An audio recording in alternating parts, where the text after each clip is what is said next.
Good evening, everybody. We have decided that the panelists, the other two panelists, will first speak briefly, separately about their work and the way it connects with the panel, with the themes of the panel: secularism, religion, and women. Right? So about 10 to 11 minutes each, followed by a little bit of a moderated discussion on things they may want to ask each other. And then we'll have a little more of a conversation in this side of the room till about 7:20, right? So about 45 to 50 minutes, after which we will invite your participation in this discussion. So would you like to start first? Thanks.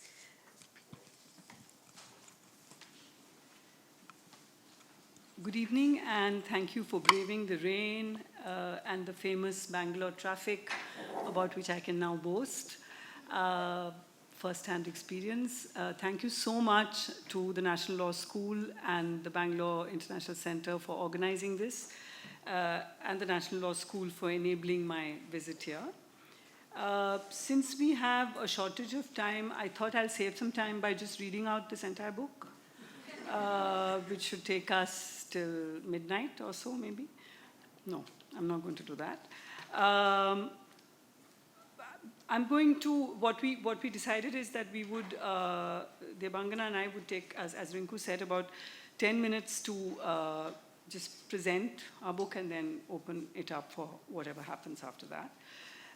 So the title of my book is Secularism as Misdirection, Critical Thought from the Global South. And how I use the term misdirection is as in a magic trick. So in a magic trick, what happens is that the magician does some stuff with their hands, and the real trick is happening elsewhere. The audience is focused on this, and something else is happening elsewhere. So I'm using misdirection in that sense, not in the sense of secularism has a right direction and a wrong direction. So I'm using it in this sense. And I will, and what I'm arguing is that in the book as a whole, I'm arguing that this misdirection hyper-visibilizes two objects which are then assumed to be natural and self-standing, that is religion and women. And it ends up, the misdirection ends up obscuring at least three other objects or factors, which I then focus on in the book, but we won't be talking about that today. But the objects that are obscured are caste, capitalism, and the non-individuated self in the global south, which I study through, which I analyze through the journey of psychoanalysis in the global south. Now, in today's discussion, I will focus on and unpack the two objects that are made hypervisible by the discourse of secularism: religion and women.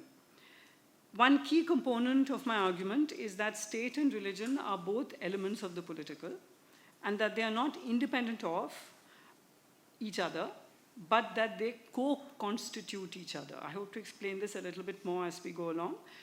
That religion is not a clearly separable, self-standing entity. So,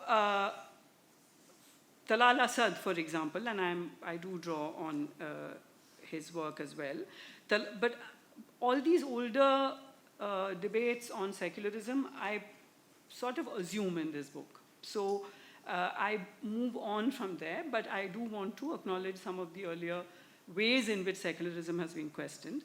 So Talal Asad has famously argued that religion as a historical category and universal globalized concept is a construction of Western modernity.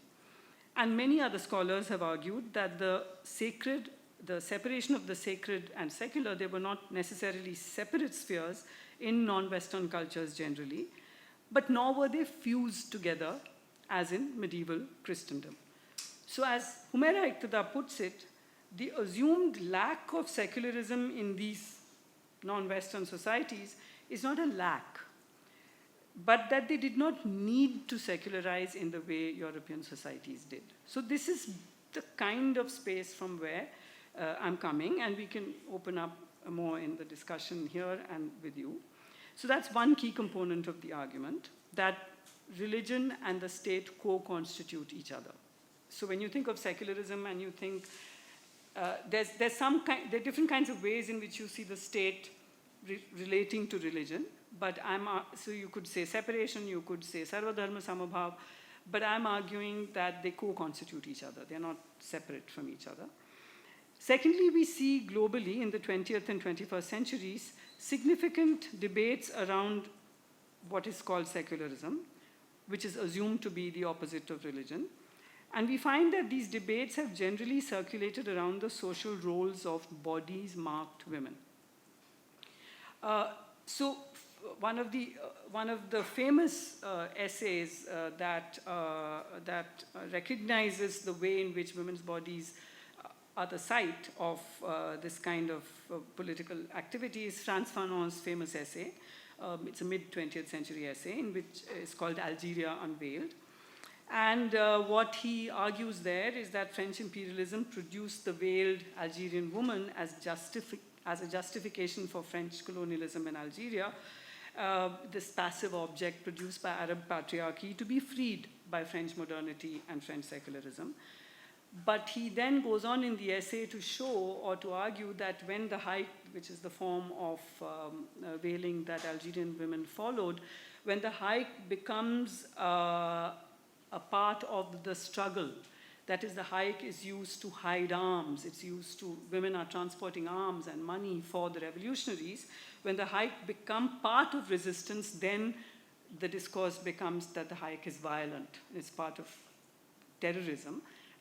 Until then, the haik was a symbol of Arab passivity. So there's a way in which the Islamic veil, as we know, in France, in Karnataka, sati in India, female circumcision in parts of Asia and Africa, women's bodies are the touchstone to establish, on the one hand, community identity.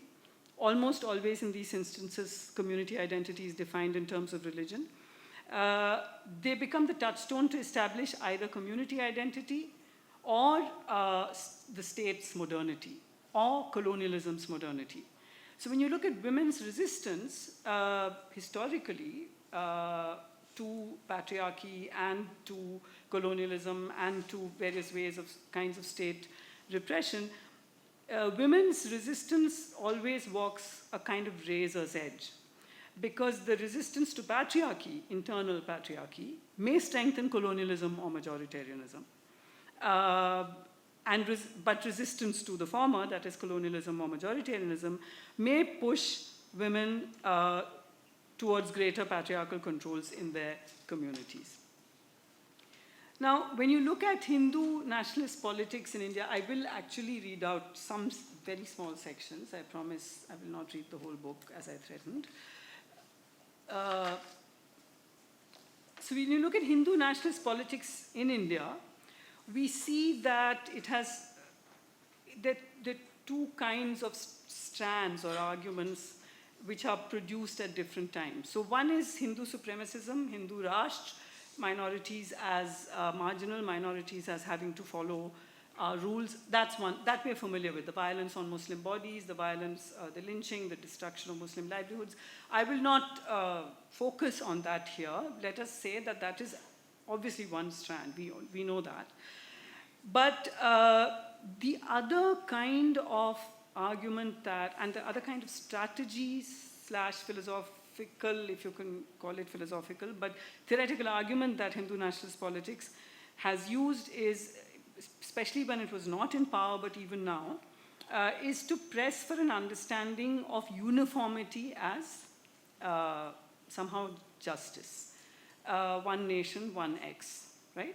So uniformity and this kind of secular understanding of secularism as uniformity suits a majoritarian anti-minority rights politics. One kind of self-critical response from secularists opposed to Hindu supremacist politics has been the acknowledgement that secularism in India has been state-centric and has not engaged sufficiently with beliefs and practices on the ground. This was part of the earlier debates which you're familiar with. and that secularism has not always been democratic. So if you take someone like Shumit Sarkar, who was who is a very strong defender of secularism, even Professor Sarkar concedes that in India, secularism's close association with the nation-building project has strengthened its assimilation with the statist endeavors. And to this extent, arguments denouncing secularism for being authoritarian and centralist do have a point. So my argument is that secularism itself is not a value. This is what I'm arguing. So it's not that I'm opposed to secularism, as we have also understood it. I'm saying secularism does not do what we think it does always. Secularism is not a value, it's a strategy of rule. It can suit authoritarian politics. We saw that in Turkey. We've seen that in the use of secular, Turkey is the best example that comes to mind, but I would also, since I mentioned capitalism, say that the idea of a secular citizen involves some kind of development strategy which necessarily dispossesses peasantry, small farmers. You have to build big dams. So large sections of the population have to be dispossessed for this abstract category of the secular citizen. So there's a way in which secularism performs these functions. Have I taken 10 minutes? What time should we begin? Another 2-3 minutes. So that's one of the so secularism as a strategy of rule is one point that I want to make clear. The other point that I want to make is that the state determines religion, what religion is. So this is part of my argument that they co-constitute each other. The state determines what religion is, and this is not only about India, this is true for the US, this is true for France, we can talk about it. But there is a constant turning to the state by religion to define it. And by turning to the state, religion is defined by the state, but religion is also defining and establishing the authority of the state to do this, to step into what is called the religious domain. So everywhere, both in the West and in India, secularism involves the continuous regulation by the state, largely through the legislature and the judiciary, of what constitutes religious as opposed to non-religious practices and institutions. Sometimes the judiciary has to decide whether freedom of religion impinges on the obligations of citizens to the state. If, for example, when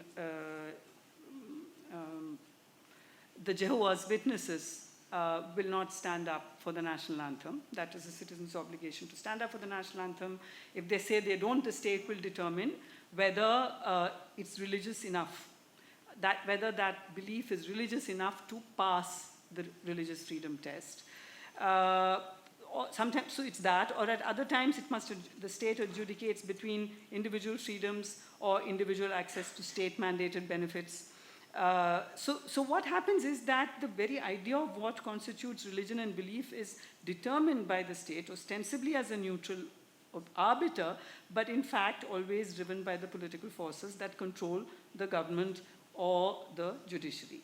So this is why a certain kind of debate on secularism that centers around religious belief and its place in a democracy is, in my opinion, misplaced. Secularism is a state practice. It's far from neutral. It tends to reflect majoritarian impulses, including religion-based majoritarianism, and it has nothing to do with the actual religious beliefs held by individuals or communities. I think I'll stop here so that we can carry on the conversation. Thank you, Nina. Thank you. Good evening, everyone. I would also like to thank Bangalore International Center and National Law School of India University for facilitating this panel discussion. This is quite unnerving as well as surreal. I'll start on that note. So let me begin by acknowledging the difficulty of following the trail of Nivedita Menon.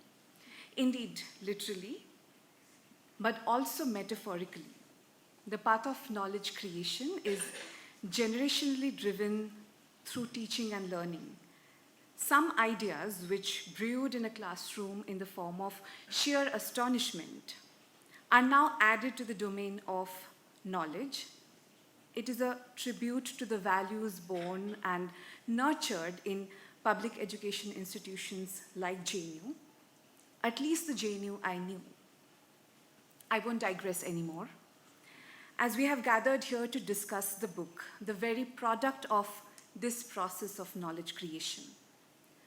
About 2 years back, in February 2022, I was awarded the doctoral degree at the Center for International Politics, Organization and Disarmament, JNU, under the supervision of Professor Jayati Srivastav, an impeccable pillar of support. It took about 2 years for the thesis to be converted into the manuscript and its eventual publication. So this remains a publication for those of you who haven't seen it. Standing in the male-dominated discipline of international relations, dominated by the concerns of quote-unquote man, state, and the war, in the book Bananas, Bases, and Beaches, Cynthia Enloe asks, where are women in the shaping of the international? Remapping the boundaries of international and political, she says, and I echo, personal is international. Taking this forward, I wondered how gender and international politics intersect when meddled with the contentious cultural practices like female circumcision or female genital cutting and Islamic veiling. The enmeshing of culture and religion here, I believe, is ostensible, and so is the hyper-visibilization of women's bodies as the sites of politics. Let me pause to decode the book title. It focuses on lives rather than reducing women to just being circumcised or veiled. These lives, I argue, are as much matters of international politics. I imagine these practices as concerns of international politics surrounding women's bodies. The politics of representation remains at the heart of international discourses as women's bodies are made the prisoners of colonial and male gazes through the creation of multi-layered perceptions. It is worth asking from whose perspective are we determining the quote-unquote terms of empowerment? Maybe what is construed as violence is a matter of vantage point, the politics of language surrounding human rights. Take, for example, the politics of naming that unfolds around FCFGC, a sweeping generalization by WHO of putting a broad ambit of cultural procedures pertaining to female genitalia. It ensues the practice being termed as mutilation, a pretty strong and negative word as we see. Or even the immediacy of associating a woman with veil with backwardness and oppression as something that we have already addressed. Both are the creation of international discourses that often consider cultural practices as unintelligible. We all know that oppressive structures of patriarchy are all pervasive, but can we see oppression in black and white? Certainly not. Unless we put things in context and see through their nuances, culturally specific practices are presented as the sole source of gender-based oppression. What lies at the heart of representation of both these practices is the process of otherization. In the case of FCFGC, I argue that Africa, an abstract understanding of Africa, becomes the other, whereas in the case of veiling, Islam is the one. So that remains at the crux of what I mean by global. The interplay between global and Indian reimagines the top-down flow from the international to local into the mutuality of the hyphenated relationship between global and the Indian. Amid the world of binaries and polarized opinions, I'm keen to look for the space in between, the shades of gray between black and white, further complicating the linearity of our understanding and imagination when we think about a cultural practice. This in-between is characterized in my study by the narratives from women in India. These narratives are mired in debates around religious freedom, women's rights, communal politics, etc. I'm often expected to clarify which side I'm on. While as a researcher bearing an outsider identity, I often struggle to find the demarcated sides to take. Even then, if I have to take a position based on my understanding of these practices, my reservation for female circumcision and support for veiling as a sartorial choice are unequivocal. However, if that's all that you are keen to hear, I'm afraid that we would merely be scratching the surface. That is not a self-righteous portrayal of my objectivity as a researcher, but rather my cautious refuge in deliberate ambivalence. The narratives located in the Indian urban contexts of Ahmedabad, Delhi, Kolkata, and Kohikor, Malappuram unearth the reality of women's relational existentiality. I come up with this term, and I use this term to explain that women's being is circumscribed by multi-layered structural conditions. These are also narratives that help us to understand and acknowledge our limitations as researchers on the field.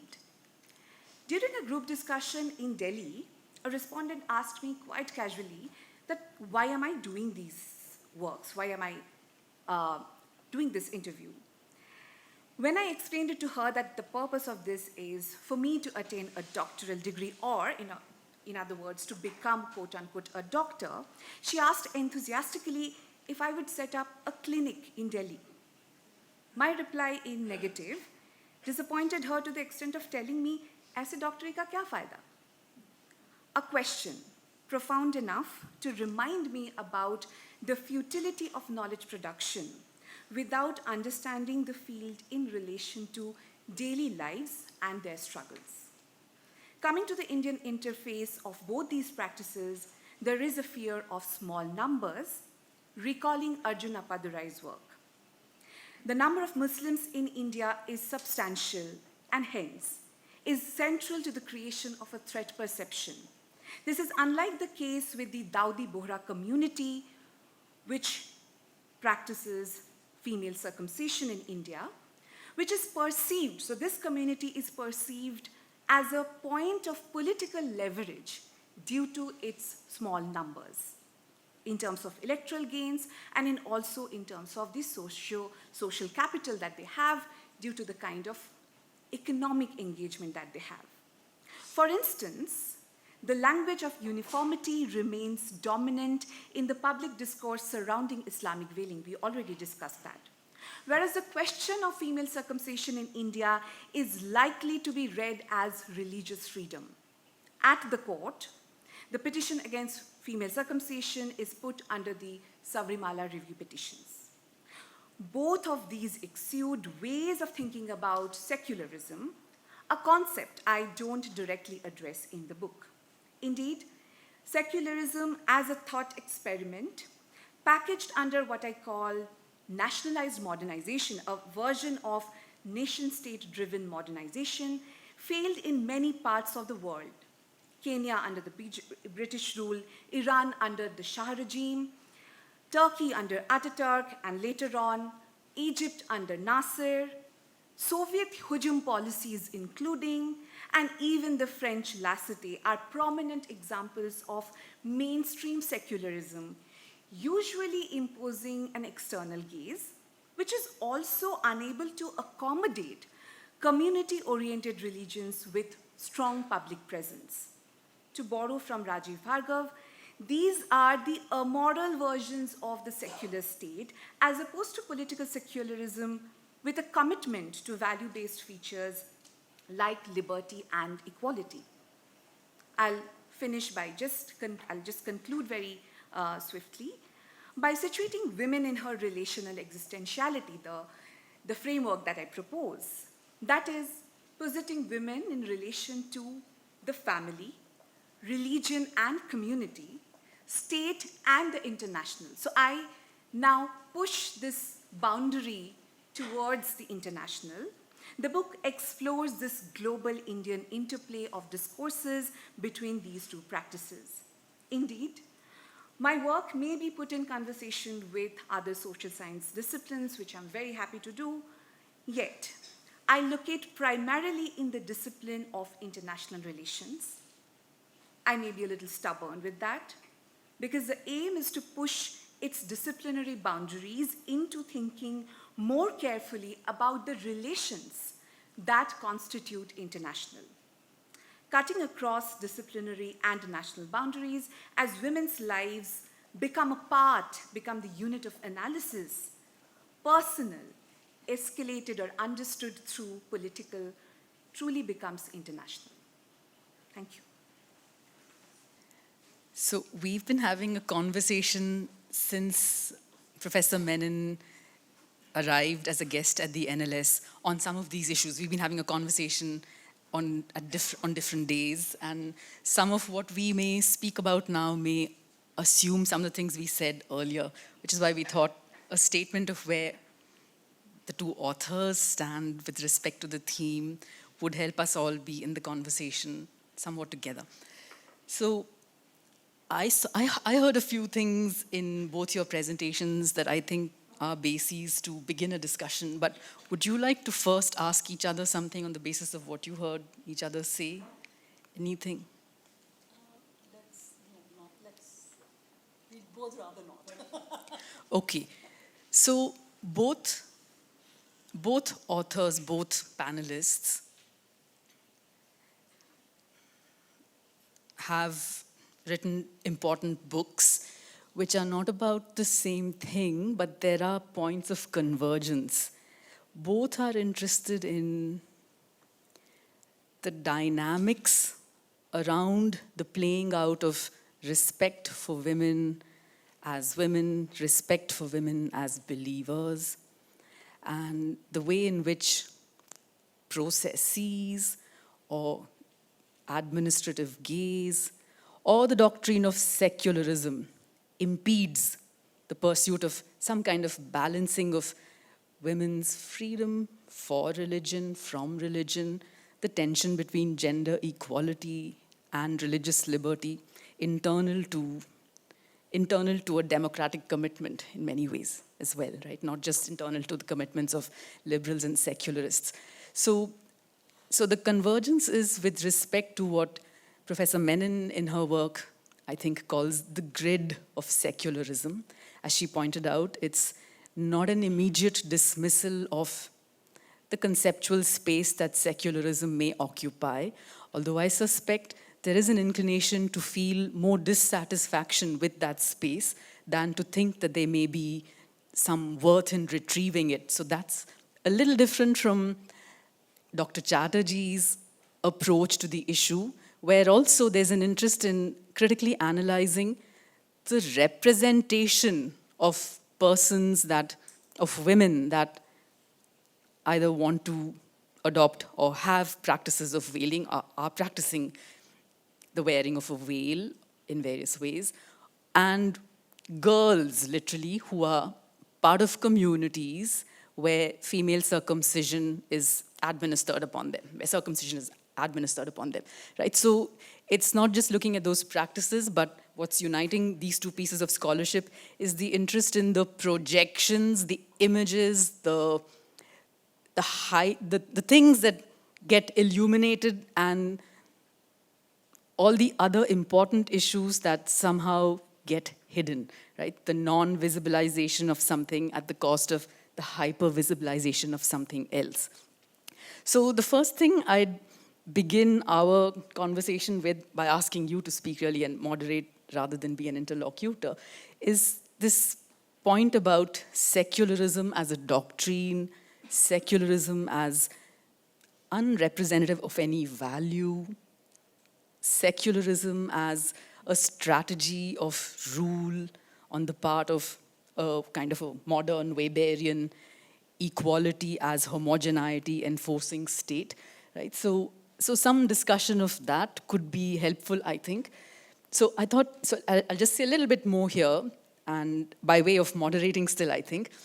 So secular in Professor Menon's work is the word secular appears at least 3 different registers, maybe more as well.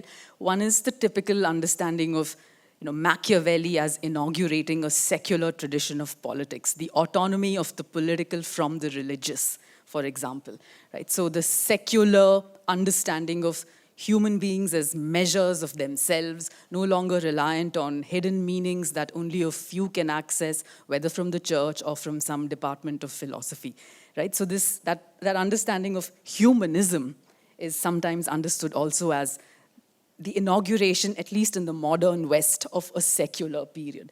So that is associated with understandings of secular connected to reasons of state, right? So the state can do anything required for the maintenance of the state itself. So there is one prong in Machiavelli's work that encourages it, and Max Weber tells us in his essays on politics about the way in which the modern state has indeed become a site where it can give these things called reasons of state to efficaciously pursue a certain kind of policy, which is tied to also its monopoly over the use of force. So that's one register of secular. The other is secularization. Some of that meaning is also there in Dr. Chatterjee's work. So the understanding that there's something like modernization or secularization that happens over time, and where are these communities cropping up from with such practices? Right? What's going on? So that's the idea that there will be some kind of a rationalization of spheres, and just like politics became autonomous, so would religion no longer influence politics. The economy becomes a separate space where its own logics determine what should be done with respect to economic policies and so on. And secularization has also meant the general then waning away of religious influence on all these spheres, and it was expected in the West to also lead to a certain kind of vanishing of religion from the public sphere, which hasn't happened quite as much in contexts like ours.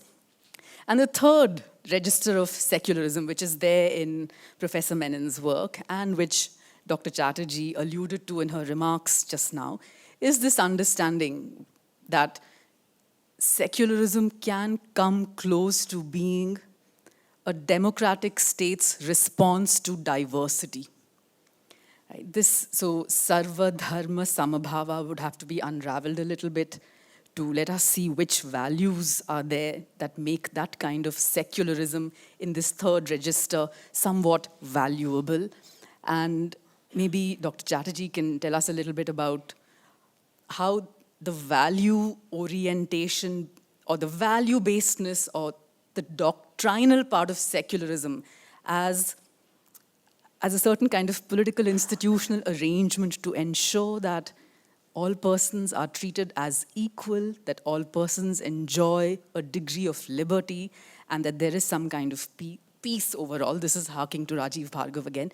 These are the values that constitute a secular commitment, which require neither a separation nor over-intervention by the state in matters of religion, nor does it breathe hostility to religion. Right? This is therefore different from either the French model of secularism or the Turkish model's inheritance of the French model of laicity, the authoritarian forms of secularism, and so on and so forth. So what's the question that I want to bring forth here to enable some kind of a conversation? It is that how do we reckon with these registers of the term secular and recognize that some of them may be conducive to authoritarianism, but are there also some values in the third register of secularism, as I called it, that we cannot get rid of in terms of a commitment to them if we also have a democratic commitment? So either we say we're all Democrats now, or we say something else. So it looks like I'm just like going on and on, so I'm going to stop myself now and maybe invite Dr. Chatterjee to begin by responding to some of this, but also to your way of looking at things to do with religion, state, communities, and policies, and the perceptions that play out when states get involved in these matters. You can use this, I'll put the other one on. Okay. Yes. Thank you for posing this question, which, as I mentioned, secularism is not something that I directly address in my work. But religion is something, especially if we think of the practices that I'm talking about, has something to do with Islam, particularly when it comes to India. However, both these practices are pre-Islamic, if we think simply about the genesis of it, and there are many other communities and many non-Islamic cultures also practicing it, which means that there is something to do with the hyper-visibilization of not just any religion, a specific religion. So this is what I think, in my understanding, alludes to the idea of politics of representation, where despite a practice, veiling is practiced by many Jewish communities, Ghungat being a part or a very significant part of Hindu practice, as we know, they are not looked at. They are not as visible. So there is something contentious going on with not just the idea of veiling, but this very aspect of Islamic. So that is where the religion bit, I think, is interesting. Now, when it comes to secularization, I think the problem, I just don't see them as secularization as a single problem, right? I trace it from particularly the international discourses bit, I trace it from the colonial times, where this very viewing of or the representation of backwardness begins, which then, as Professor Menon was talking about in Algeria Unveiled, hike then suddenly becomes a threat, right? And this is the similar sort of transformation we see even in the context of 9/11, right? Something which was looked at as backward immediately becomes a signifier of threat. So this is where, and I there see value in thinking about secularization or secularism sincerely if we are able to put it in a framework which I think is inevitable. So for example, when I'm studying these practices in India, I can't think about these practices in India without alluding to what is happening in the court. And the moment we go to the court, the state apparatus, we have to use the language that becomes intelligible to the state. So in this regard, if we are working in the framework, in a democratic framework, asking for rights, then the values of liberty, equality, and peace becomes very significant. But the same court can think about the same issue as the split verdict of hijab tells us, two judges looking at the same issue in two very different directions. Both are alluding to secularism, but are talking about two very different versions. So Justice Hemant Gupta is talking about a version of secularism which is more mainstream than what Justice Dhulia is talking about, where he's saying that it's okay that everyone doesn't look the same. So there is a tension, and I think this tension is inevitable if we are to operate with the institutions which are inevitable parts of our lives, talking contextually. Yes. Thank you. So the issue is that administrative compulsions tend to determine processes and outcomes in ways that may not always be beneficial to vulnerable persons seeking some kind of justice. Okay, Professor Menon, on these issues of secularism and on something that Debangana might have said. Thanks, Rinku, and may I request you to call me Nivedita. So I would like to pick up from where Debangana left off, and we link it to Rinku's third question. Now, when the fact is, so let's start with the hijab case, the split verdict, etc. And what is happening there exactly? What is happening is what I argued happens, which is the state is determining what is religion. And one of the key kinds of issues in Indian legal scholarship has been how to think of the essential religious practices test, the ERP, as I'm going to refer to it. So the essential religious practices test began initially with courts having to decide whether something was secular or what was secular in certain religious practices. So this itself should tell us how the two co-constitute each other.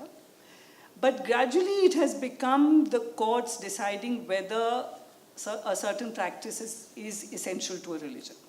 So now courts are determining whether a certain practice is, so this shift has been noted by legal scholars. I'm drawing on legal scholarship. And what this essentially means is that the entire business of what will be recognized as religion is determined by the state, and you keep going back to the state, religion keeps going back to the state to say, tell us who we are. Identify us, recognize us, give us our identity. Take the Sabrimala case. So I'm actually, this is in tandem with what Debangana was saying. If you take the Sabrimala case, the dissenting judgment said that this is a matter of faith, and we should not be, the court should not be pronouncing on it. As you know, the majority judgment said, yes, women should be allowed into the Sabrimala temple.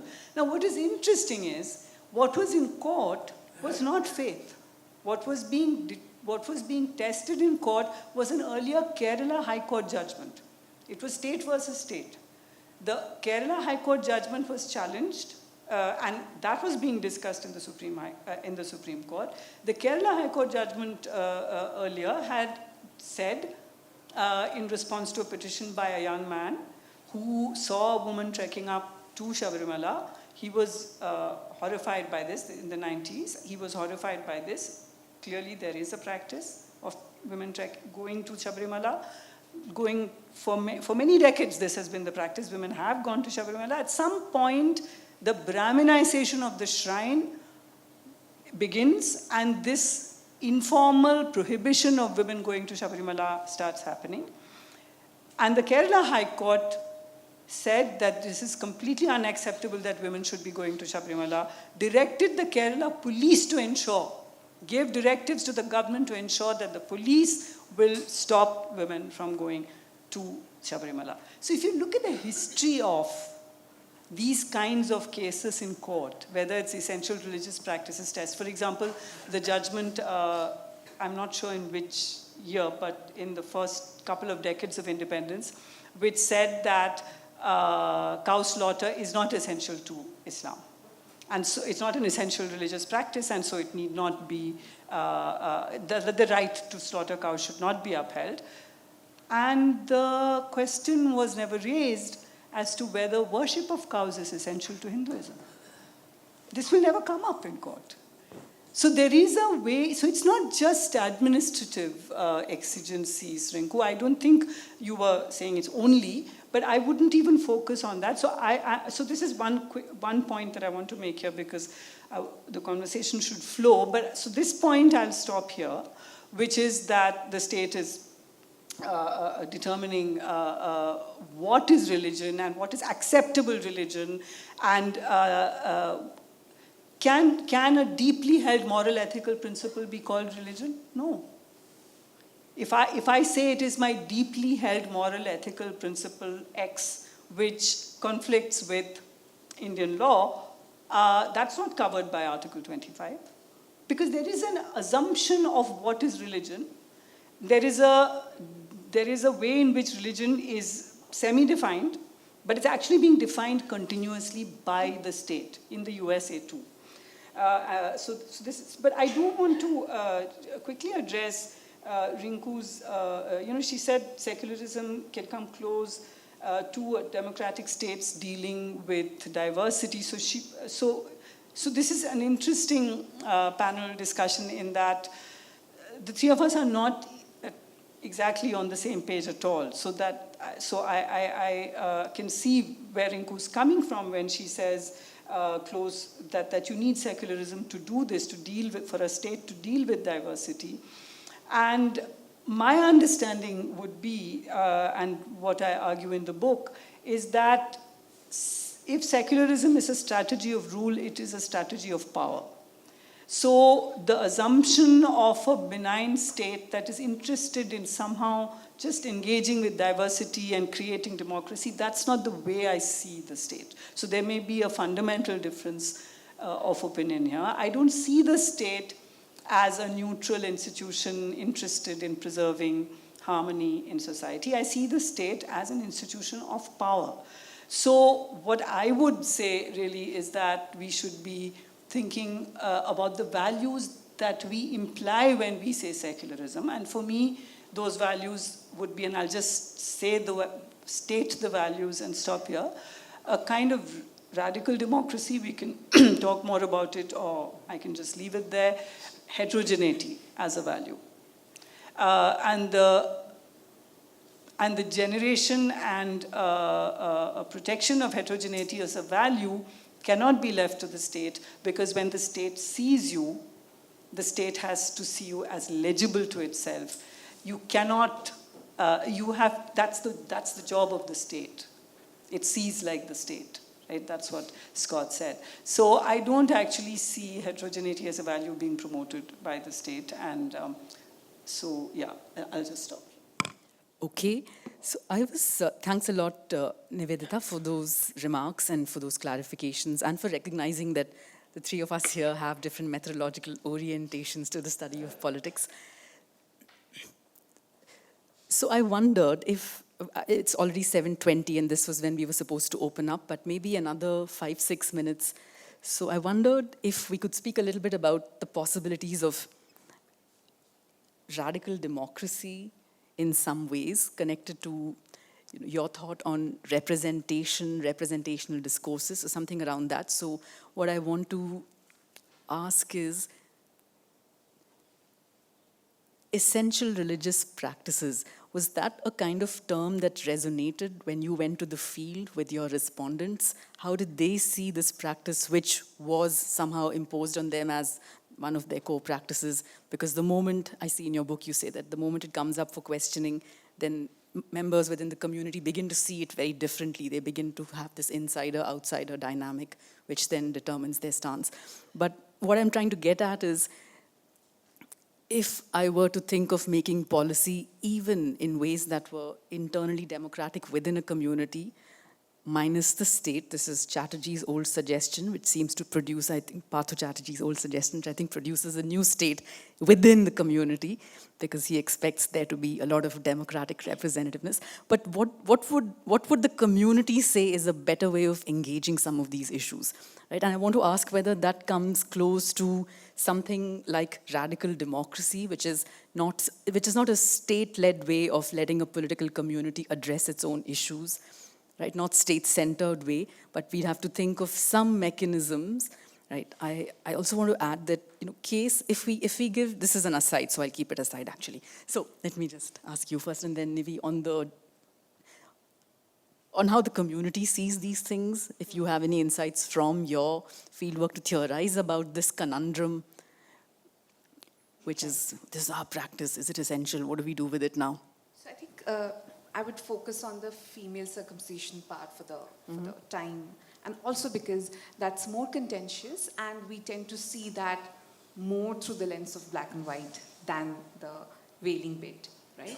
Because I'm sure a lot of people in the room would also be a little not sure that how can there be a problem, how can there be a nuance to that as well. So I'll just stick to that. So going to the community there, let me first talk a little about the field and how the field, the idea usually is that a researcher goes to the field, and I'll come to the idea of democratization in research from a different perspective, not the democracy that we understand as at the institutional level. So when one approaches a field as a researcher, usually the transaction is top-down, right? But when you allow the field to shape you, so to say that you go along with the field rather than you driving the field, we create a space for democratization. That's also very important because we are talking about something extremely sensitive. So going through proper ways and building certain levels of trust is extremely important. So it's just not that you know that this is a locality and, you know, randomly or suddenly you can approach anyone. You have to build the trust so that, you know, so I know Rinku, and then I know that Rinku will pass my words to someone else. And, you know, so that's the chain of trust that you create within the community. So that's number one. That's one of the ways to think about the presence part of it. So the other day, as we were talking about Anne Phillips's Politics of Presence and Ideas, and I was thinking that if in a setup of research, I am the one who is coming with certain ideas, my fieldwork or the way my interaction happens with the field, that informs the presence that aligns well with the ideas that I bring in, right? So depends a lot on how we do that, how we communicate, and there are many issues. A lot of times this insider-outsider binary also doesn't work because, again, in a contentious practice, a lot of people who are opposed to something are perceived as the outsider despite being a part of the community. So God knows who's the insider, who's the outsider. At the same time, I going to the field as a woman, the gaze also turns to me in some ways. I remember as part of the thesis, we thought of it, where we designed it, I thought I will also interview some male members of the community, of the Daudi Bohra community, but that turned so uncomfortable for me, right? Where there is a man who definitely doesn't have enough knowledge about what exactly the experience of a woman would be, is now able to make me feel uncomfortable. So there is also a gaze that the researcher faces as an outsider, right? So what I'm trying So, to Debangana, I'm think going to about- intervene. So, all this experience and these insights, how would, and imagine if you were now on a bench which had to determine something about this issue. Are there some insights there which just, that was one. So, what does this immersion in the community and the fieldwork with them in an impartial way generate as insights for a policy maker that may be within the community or outside? But I can come back to you if you want to think a little bit, or I can also wait for a few seconds now and let you think, and then we'll move on. So as you wish. I can just quickly say this because that just makes me think that thankfully I'm not a judge to deciding it. Now, coming to the question, it's also, so the community reaction to that, the problem lies also not just the state apparatus as you know, operating in a vacuum, but also at the level of advocacy, right? Those who are the activists forming it. There is a lot of women in the field have told me that they would have otherwise, and many people in the community, they are keen to stop this practice, but now that this has gone to the court, it has been hyper-visibilized, right? So there is a pressure, which was not there because it's something that nobody is going to check whether your daughter is circumcised or not. But now that this discourse is so much out there, there is a gaze that is turning them into somewhat being more controlled, right? So that's a problem in terms of when we want to, from a very nice place we are coming, want to stop something, which actually I would say, and I would, so as a judge, then I would think about the medical necessity bit and the fact that it can also risk children's life. So on that ground, I would want to ban it. But Okay, yeah. thanks for that. And you can come back on this later if you like. Nivedita, yes, on that, as well as, what would be, one thing would be to say that, look at the public culture in which we live. It mediatizes everything, and then it puts people into these difficult situations of having to, protect what looks like a community from a gaze, etc. So is this idea of direct democracy that you also mentioned in your book and radical democracy that you gestured toward now, does that help us navigate some of these issues? Would be nice to hear that. Oh, thanks, Rinku, and thank you, Debangana. I think this link takes us back to your question, Rinku, about whether a democratic state dealing with diversity. Now, when we use the term diversity, mostly in these contexts, especially when we're speaking about secularism, it is assumed that the diversity is represented by religious communities. So, for example, it is assumed that there's a majority of Hindus in this country, because that is how religion is defined, and it is assumed that it's legally accepted that if you're not Hindu, if you're not Muslim, Christian, Parsi, or Jewish, you're Hindu. Now, what this means is that the internal diversity of what is called Hindu is obscured. The kinds of critiques that Dalit Bahujan scholars have made, from, I won't say starting from Ambedkar, long before Ambedkar, but Phule and so on, the critiques that have been made of the idea of a Hindu community are sidelined. And we kind of work with the assumption that we know what diversity is, which is there are these religious communities. But when we listen to Debangana just now, we are actually seeing not just, that's one obscured feature that I discuss in my book, Caste. The moment you bring caste and that kind of scholarship into the picture, we will recognize that what is called Hinduism is a label that Hindutva uses to push a Brahminical ideology. Everything else has to fit into that, and so much greater diversity is actually hidden. And within the secular framework, you can only recognize these religions.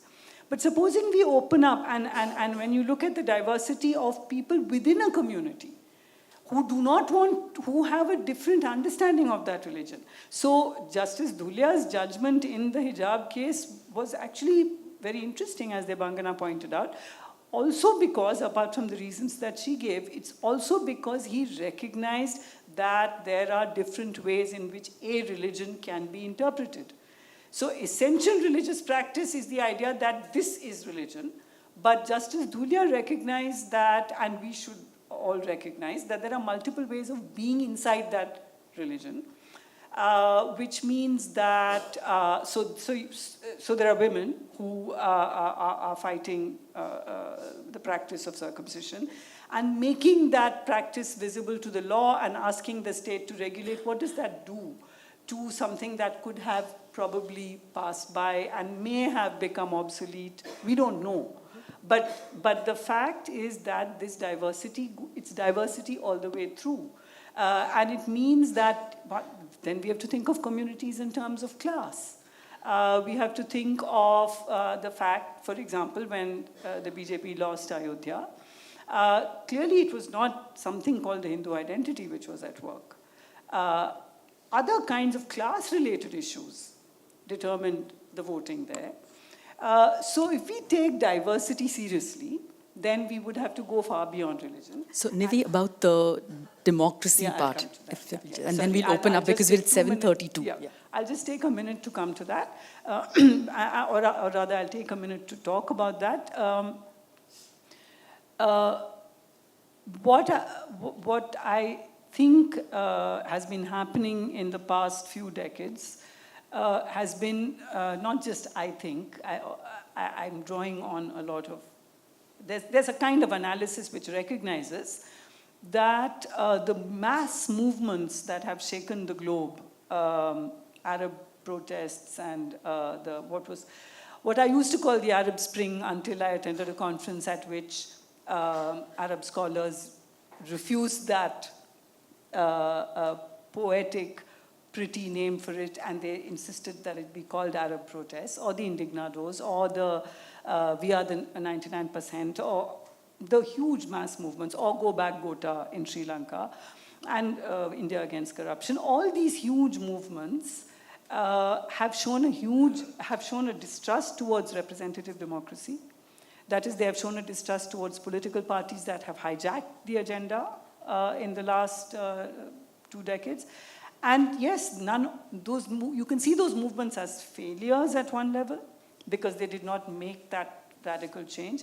But what these movements indicate is, I think, a movement towards which in the next 15, 20, 30, 50 years we might see, because representative democracy is only 200 years old. It's not like it landed on Earth with the first human being.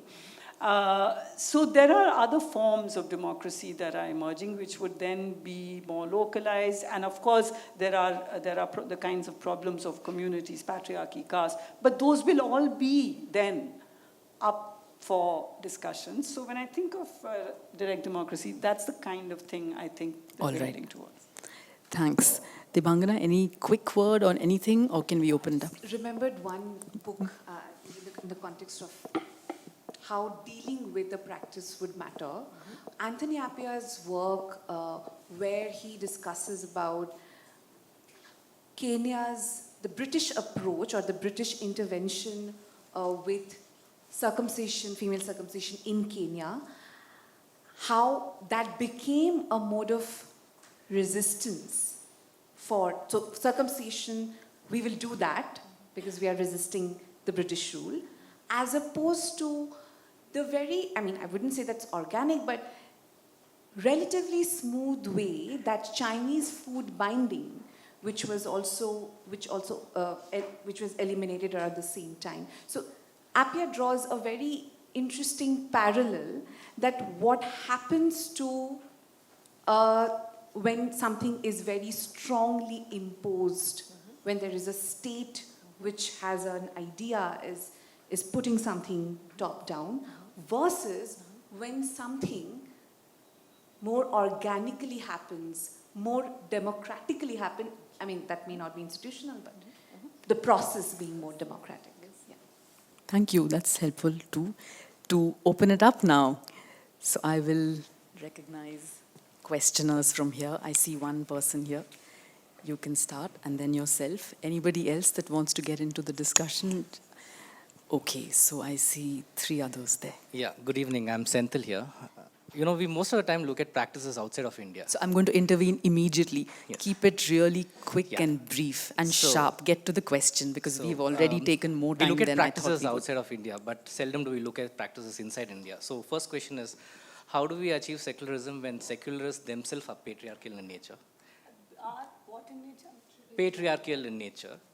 And then, I have never seen people question the ritual of Kanyadan in India, which in itself affects at least 90% of the 50% women population in India.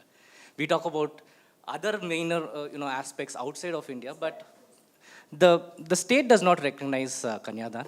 It's religion and the practice that recognizes, and women go along with it, right? And have women ever questioned Kanyadan in India? Thanks. It's a And your practice. name is? Senthil. Senthil. Yeah. Shall we take 2, 3 more? And the gentleman here was next, on this side of the aisle, in the 3rd row. Yeah. Quick and crisp. Yes, can we also see the visibilization to the state as a way of expression of trust by the women to kind of navigate because community is also an institution of power.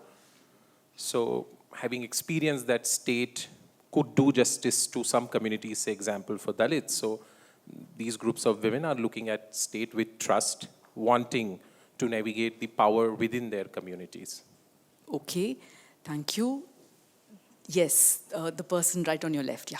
Hi, my question is religion more, a matter of personal justice and micro-community justice?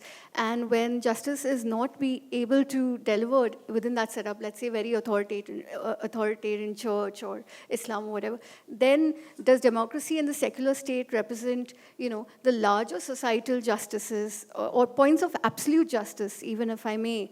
Because, there is a certain medical justice, there is a certain human life justice, dignity, and therefore does that role of state and secular and democracy also need to be there along with the micro? Okay, thank you. The person next to her was, yeah. Hello. So the World Economic Forum stated that it will take 83 years for the gender gap to reduce. But then in a recent study, they stated that it will take 100 years for the gender gap to vanish. So might be the reason for this? Okay, shall we pause and take some of these also somewhat crisply and quickly? So, Kanyadan, and then I think that's what I would just start with that because that's what we meant, I think, by hypervisibilization.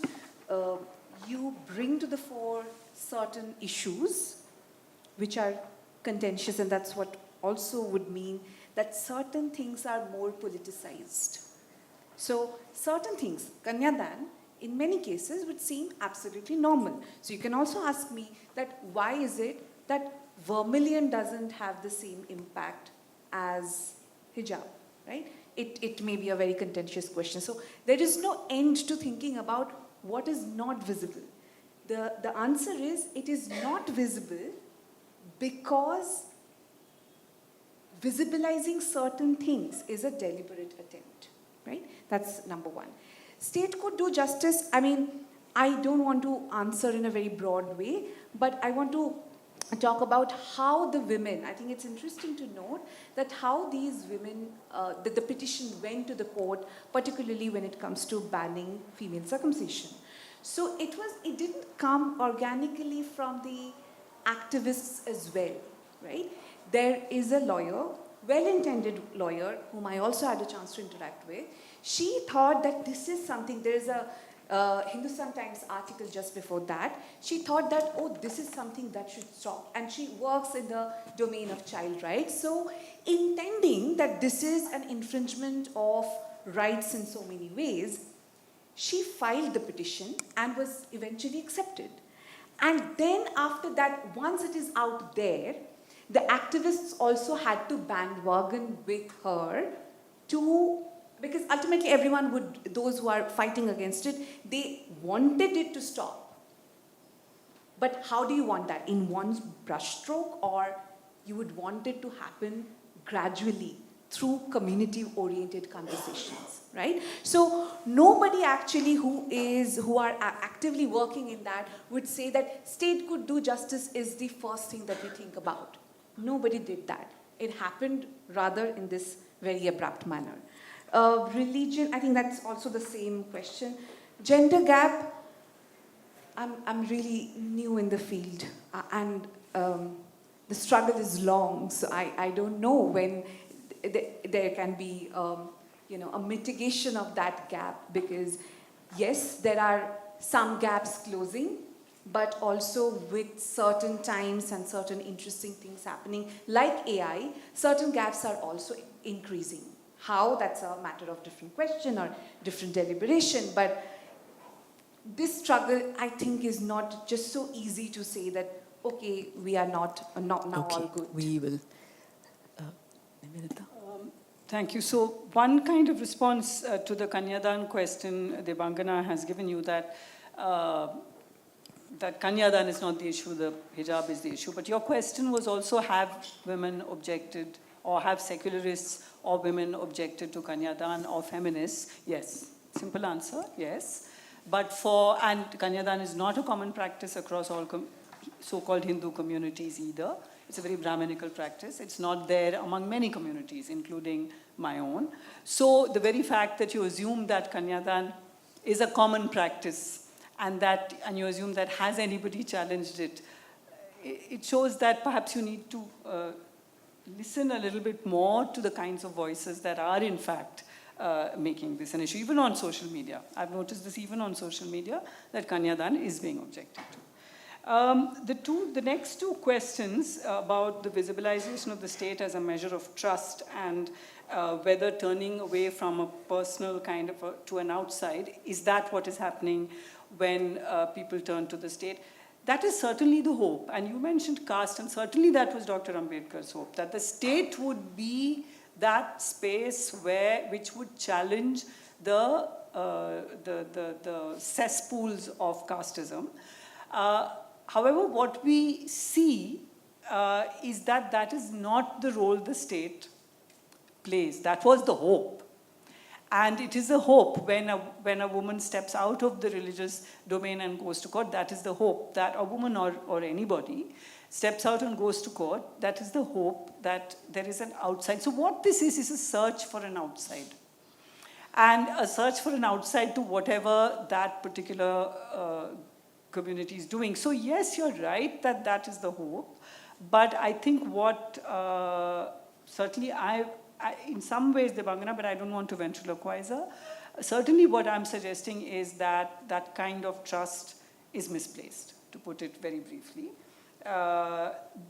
Your question about the gender gap is, you're saying why has it, like some years ago it was 80 and now several years later it should have reduced, but it's become 100, assumes that there is some regular general progress in the direction of ending patriarchy. You're assuming that that is the journey, and you're seeing this as some kind of step back. But I think we need to understand that there are multiple kinds of patriarchies, and there are multiple ways in which the gender gap, what is the gender gap? What exactly is the gender gap? We need to know the dimensions that are being used to talk about the gender gap, and there would be many reasons why it's become worse for women. Not the least of which is in the last 2 decades, the rampant dispossession of people by capitalism. So obviously in such a situation of complete dispossession, the weakest sections will suffer most. So it's not surprising that the gender gap is not something that's independent of general dispossession and general violence and general right-wing politics all over the world. Thank you. Yes, the person sitting next to Chandrabhan, and then at the back, can you just stand up so that I can let the person with the mic also see you? Yourself at the back, yes. That's the next questioner, please. Yeah. Thanks. Professor Menon. Please sit now. Yeah, thanks. Professor Menon, so I want to begin with the title. You mentioned you mentioned secularism as misdirection. So are you mentioned the title is secularism as misdirection. Are you trying to propose that it is in theology that one can be secular, or the way Irfan Ahmad argued that religion in itself is a critique, the way he has argued in his last book with regard to the invention and advent of Islam? The second point, you are depending on some of the Dalit writers like Kaval Bharti and others, but this is exactly the point which Hinduism would be okay, like this is little tradition, and the little tradition is okay to both Hindutva and Hinduism if there is a differentiation at all. And the third is, you have a chapter on insurgent constitutionalism. Someone like the likes of Ravish Kumar has mentioned in the 50 years of JNU that we are almost 40 to 50 years late in understanding constitution and making constitution as a primary text of Indian politics.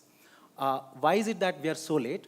And the likes of Jabrat Sarkar in his study of UP politics has mentioned that this is the politics as social text, particularly on the Ambedkarite ideology. And the last point, you will have to now yes, ma'am, the question. just 1 second. Yeah. And the last point, in your book, you're trying to go to constitution and all. That's good. But how do we understand someone like the likes of OIC, and also now there is an established argument that the Muslim is the new untouchable. the Muslim is the new political untouchable. So how do we place all these things? Thank you. I think that merits a response right away because there were so many questions there.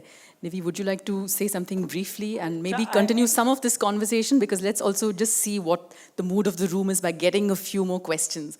But Nivi first. Yes, please. Yes. So I'll try. It will not do justice to your questions, but I may end up doing a yes/no kind of a thing very quickly. Is it in theology that we can rest? No, because my whole point is that secularism is not about religion. Secularism hyper-visibilizes religion. So I do not accept the question on those terms. For me, the opposite of secularism is not theology. For me, the opposite of secularism as a strategy of rule is a kind of democratic assertion of heterogeneity to the nth degree, wherever that heterogeneity takes us. Yes, there is a way in which Dalit, Bahujan, Adivasi intellectuals and scholarship can be incorporated by Hindutva as little traditions. I am not doing that. I am using those traditions to destabilize and learn from and to destabilize Hindutva as well as the very idea of a Hindu majority in this country. Why are we so late in recognizing the Constitution? Because even now, it's not the Constitution so much as the preamble that you'll notice that we take very seriously. But as long as there was, to large measure, a constitutional democracy, we were focusing on the other kinds of injustice. Caste came last. Caste was not recognized till much later, recognized in the mainstream by much later. Activists were, anti-caste activists and scholars were, but it enters the mainstream much later. But if you look at a critique of the kind of capitalist development that India entered into, the Constitution, through the right to property, the way in which the right to property is constructed, permits dispossession, state eminent domain, for example, right? So there were ways in which the Constitution is not a perfect document. What we get to see, and why we are recognizing it now, is that we are seeing the way in which movements are picking up the Constitution as a document for the future. So we are learning, theorists and academics are learning from grassroots movements that there's something interesting and insurgent that can be done with these post-colonial constitutions. There is the Muslim as the new political untouchable. So I completely agree with you there. And I mean, I would not want to take, it's very clear, I said that when I presented, and I'm saying it now, that one strategy of Hindutva is to completely marginalize and to destroy, to annihilate or assimilate minorities. That I'm agreed on. What I'm interested in is when Hindutva starts using the language of universalism and secularism to perform the same function, but in a different way. Thank you. May I see who else wants to ask questions? Okay, so you'll probably have the last question. Yeah. So first there, yes. Please go ahead. Hi. I had a quick question about the role of self-determination. So when we think about secularism and the fact that it can't offer progress because it's serving a state reproducing power for itself, a community might end up doing that as well. So what is the role of the self-determination of a community in bringing about that upliftment from an oppressive practice? And how do you navigate the tension of the powers that would be replicated within those internal dynamics as well? Thank you, Ishika. Sorry, I couldn't see from here. I'm not wearing my glasses. Thanks. And then the person here in the third row, yes. Hi, this is Pratiksha. So the question, the ERP test, the discussions relating to that was extremely interesting. So the essential practices test. So basically that's how the courts are judged if a practice is secular or not. So I understand that this test is extremely flawed. But I want to understand that how else do we ensure that the conflicts between gender equality and religious freedom, how can we balance the two in the constitutional framework, or is there another framework that we need to sort of think about to navigate these tensions? So. Okay. So, Nivi, do you want to go first? I mean, they were both addressed to you, but I think the second, maybe Debangana, you want to say something on that, if you feel like we would be veering toward the end by then. Maybe she'll take time to... So the first question in this round was about the community as a space of power, right? And the ways in which the community exercises power. I'm very much building that into my idea of heterogeneity, right? When I say that multiculturalism, for example, which is not a term we use much in our context, because secularism in India was always about recognizing, and not just in India. If you look at South Africa, most societies of the global South always thought of secularism as not as separation of state and religion, but as recognizing diversity and protecting diversity.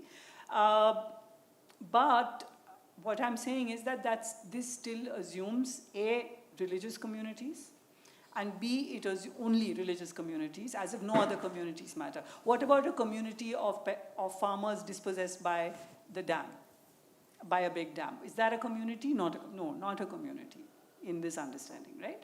So there are communities that are defined as religious in ways which are completely unclear.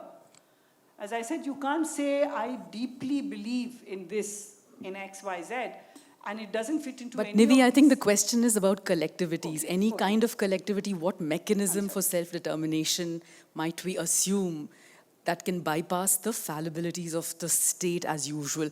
However, if you want to think for 2 minutes, Debangana, do you want to say something to the second question, which was which was to Nivi, but you may want to, and then Nivi, I'll come back to you for that, because that was a good question, partly from my methodological orientations too. Maybe later, but Debangana. I think I'll again speak from the field. A lot of these issues for which I feel that we come to the doorsteps of the state, the courts, very swiftly. There could be more community-oriented conversations which could happen before that, right? So some bit of that, as I could feel, that was already happening in the question of how gender equality must be attained from within the community. And here, community, I'm only looking at the communities that I've studied.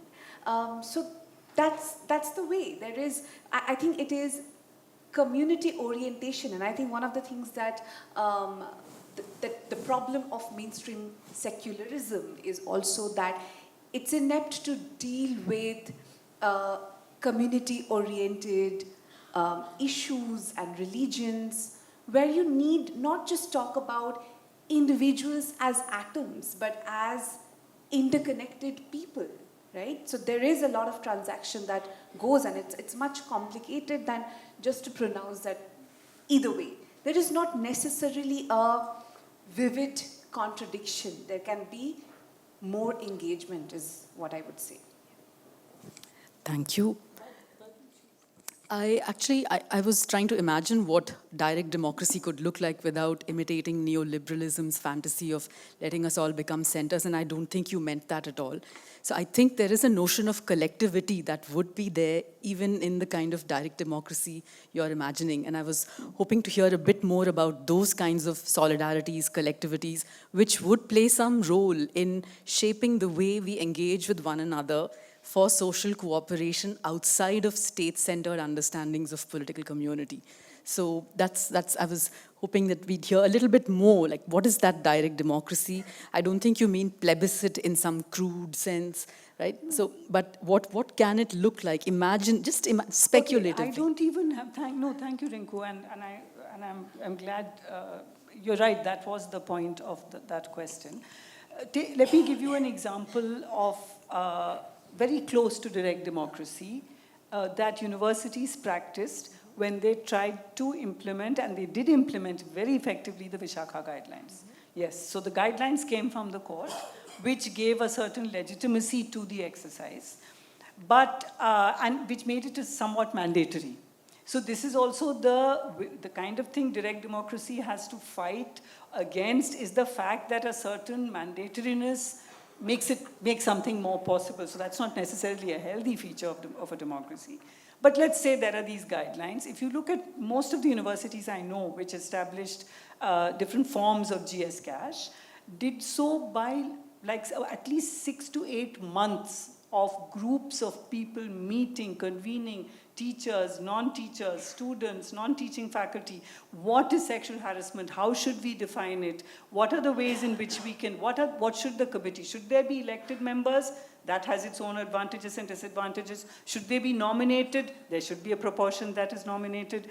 So if you look at the way GS Cash, in JNU it was called GS Cash, it had different sexual harassment committees formed on the basis of the Vishakha guidelines, were actually produced through a kind of, so there are rules, there are regulations, but they're produced collectively. So one could imagine this could or could not happen in residents' welfare associations. We would have all experienced some form of, and we know the issues, we know the problems, but nobody said that it's going to be easier. Yes. What we are saying is that we need to be more everyday citizens. We need to be not, and we are in many ways, right? I mean, Indian democracy has never been about voting just once in 5 years. May I just take the ERP question as well, which was what Pratiksha was asking, how to, without the ERP, how to bring about gender justice, and How to balance gender justice and religious freedom. Yeah, so we don't need the ERP for that, certainly, right? So if you take the Uniform Civil Code and the ways in which the debate has been framed, until it was only what we would have then called the women's movement in the 1930s, but even then, till the 80s, even the women's movement thought of the Uniform Civil Code in terms of national integrity versus community rights. Women were completely elided, invisible. Women, and even the feminist movement starts talking about gender justice as opposed to uniformity only in the 90s. Now, when you talk about gender justice, you're talking of a multiplicity of practices. And there is no need to defend a practice as permitted by religion or not. Because if you look, and I'll just say this one last thing, if you look at the Triple Talaq judgment, it was challenged by a grassroots Muslim women's, the Triple Talaq as a practice was challenged by the Bharatiya Muslim Mahila Andolan, right? They didn't claim anything was essential religious practice. In fact, they interpreted the Quran differently and the Hadith. They interpreted judicial Islamic jurisprudence differently and presented it, and there are multiple reasons why they are victorious. It's not necessarily because of the strength of their arguments alone. In Hindu Rashtra, we know that that's not the only reason. So essential religious practice is something we have to give up. Who determines that when you think of liberation theology, when Christians say this is not Christianity, this is, that heterogeneity has to be protected. Can you see just one line which is very...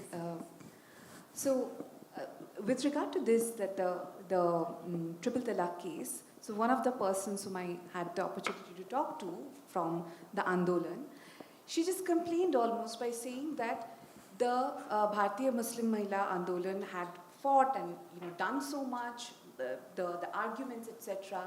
But when it comes to the mainstream narratives and how even media talks about it, you would see that there would be a bunch of hijab-clad, burqa-clad women who become the marker of this very right that they have just attained by the arguments framed by the community insiders, like insiders in that sense, right?